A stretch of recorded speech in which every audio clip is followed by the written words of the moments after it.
Hello दोस्त, कैसे हो आप लोग। और आज मैं आपसे बहुत सारी बातें करने वाला हूँ। मेरा कमाई से पहले तैयारी का सीरीज आपने देख ही लिया होगा और आपको पता चल ही गया होगा किसी स्टॉक को हम कैसे ढूंढते हैं, क्या सोचते हैं, क्यों सोचते हैं, इससे हमें क्या फ़ायदा होगा। ये सारी चीज़ें आप उस सीरीज में देख चुके होंगे। अभी मैं बातें करने वाला हूँ आपसे बहुत ज़्यादा। और जैसे कि 2-3 दिन से हम देख रहे हैं कि मार्केट नीचे आ रही है, ठीक है। और इसके साथ साथ स्टॉक भी नीचे आ रहे हैं। इस कंडीशन में हमें क्या करनी चाहिए, नॉर्मल सी बात है। इस कंडीशन में हम क्या करें, और मैं आपको ऐसे भी बताऊंगा कि जो ब्रेकआउट दे रखे हैं स्टॉक, उसमें क्या करने हैं। ये सारी चीज़ें मैं आज आपसे साझा करूंगा। और हम देखते हैं, सबसे पहले निफ्टी का चार्ट खोलते हैं और इसको निफ्टी के चार्ट खोलने के बाद से हम इसमें देखते हैं कि आखिर में हमें क्या देखना चाहिए। जैसे कि मैंने ये लाइन खींच कर रखा है निफ्टी में, ऑलरेडी मैं लाइन खींच कर रखा है, ट्रेंड लाइन मैंने डाला है और कुछ नहीं किया है। नॉर्मल डेली चार्ट लगाया, ठीक है। और आपको निफ्टी दिख रहा होगा, ये निफ्टी है, ठीक है, जिसको मार्केट बोला जाता है खास आमतौर पे कि निफ्टी गिर गई मतलब मार्केट गिर रहा है, निफ्टी बढ़ रही है मतलब मार्केट बढ़ रहा है। नॉर्मल सी बातें ऐसे बोलते हैं, लेकिन और भी तरीके हैं बातें करने के। तो मैंने ट्रेंड लाइन ऑलरेडी खींच रखा है डेली चार्ट पे, कुछ नहीं किया। पास्ट में एक बार लो लगाया था, फिर दूसरी बार लो लगाया था, इन दोनों को मिलाते हुए मैंने आगे एक लाइन खींच दिया, ठीक है। मार्केट गिरती हुई इस लाइन के पास तो आई नहीं, अभी तो पहुंची नहीं है। यहाँ पे दो कंडीशन हो सकता है, या तो मार्केट इस लाइन के पास आए, ठीक है, इस लाइन के पास आए और थोड़ी सी नीचे आके ऊपर चली जाए, ये हो सकता है। जैसे कि यहाँ पे हुआ है, ठीक है, मार्केट आई, फिर नीचे गया, फिर ऊपर चला गया। और यहाँ पे भी नीचे आई है लेकिन सपोर्ट लेके ऊपर चला गया है, ठीक है। यहाँ पे नीचे आई है, फिर यहाँ से ऊपर चला गया है। तो कई दफ़ा हो गई है, इसलिए मैंने एक लाइन मतलब खींच लिया मोटा मोटी कि एक मतलब ये हो जाए कि मार्केट यहाँ तक गिरेगी। अगर यहाँ से ग्रीन कैंडल बनाती है, लाइन के ऊपर क्लोज करती है, तो मतलब ज़्यादातर चांस रहेगा कि मार्केट अब यहाँ से धीरे धीरे ऊपर जाएगी, ठीक है। ये एक मोटा मोटी आंकड़ा हो गया कि निफ्टी मतलब यहाँ पे सपोर्ट लेगी और यहाँ से अब धीरे धीरे अगर ग्रीन कैंडल बनाती है तो ऊपर जाने की चांस है, ठीक है। ये तुक्का लगाने वाली बात कर रहा हूँ मैं, और जिसका तुक्का जितना चल जाए, हमारी तो चलती है भाई, हम लाइन खींचते हैं, डेली पे लाइन खींच लिया, कभी वीकली पे लाइन खींच लिया। अगर इसके नीचे मार्केट कंटिन्यू चलता रहा तो हम फिर वीकली देखेंगे वीकली पे क्या दिख रहा है, मंथली पे क्या दिख रहा है। और एक बात हरदम याद रखना है कि मार्केट अपने सबसे ज़्यादा हायर टाइम फ्रेम को ही फॉलो करती है, ठीक है। तो अगर मार्केट ऐसे गिरती रही और वीकली को भी तोड़ दिया तो मंथली चार्ट पे हम देखें कि मंथली चार्ट पे क्या दिख रहा है। अभी डेली चार्ट पे उतनी गिरावट नहीं हुई अभी, ठीक है।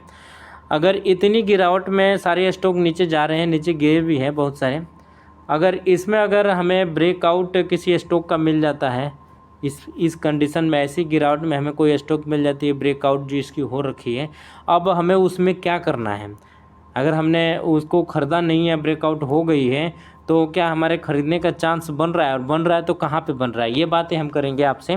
और चलते हैं हम चार्ट की तरफ। और फिर से निफ्टी का तो इतनी सी बात रही कि निफ्टी यहाँ से गिर रहा है और कंटिन्यू मान लो कि आपको 2-3 दिन से गिर ही रहा है, ये 2-3 दिन से गिर ही रहा है, ठीक है। और इस कंडीशन में हमें स्टॉक पिकअप करना है, तो कैसे पिकअप करें। तो चलते हैं स्टॉक के ऊपर और ये भी देखते हैं कि स्टॉक में क्या क्या हम कर सकते हैं। इसमें क्या है कि जैसे जैसे मार्केट गिर रही है, इसमें आप नॉर्मल सी आप SBIN में पैसे मतलब एक सपोर्ट रेजिस्टेंस लाइन पे आप खींच के और नॉर्मल ले सकते हो, टाटा मोटर ले सकते हो, जे मोटर ले सकते हो, AB कैपिटल ले सकते हो, टाटा स्टील ले सकते हो, मतलब बहुत सारी हैं। मैं आज आपको दिखाता हूँ एक स्टॉक का अपना ट्रेंड लाइन उसने क्रॉस किया था, और ये है PPL का, ये रहा PPL फार्मा। और PPL फार्मा को अगर हम खोलते हैं तो इसने क्या किया था, इसके चार्ट खोलने के बाद से आपको दिखेगा। इस पे लाइन भी हम खींचते हैं, कुछ नहीं करना है, लाइन भी हम इस पर एक लाइन में डाल देता हूँ नॉर्मल सी। और ये डेली चार्ट है, डेली चार्ट आपको दिखा दिया कि डेली चार्ट कैसे हैं। ये रहा डेली चार्ट, ठीक है।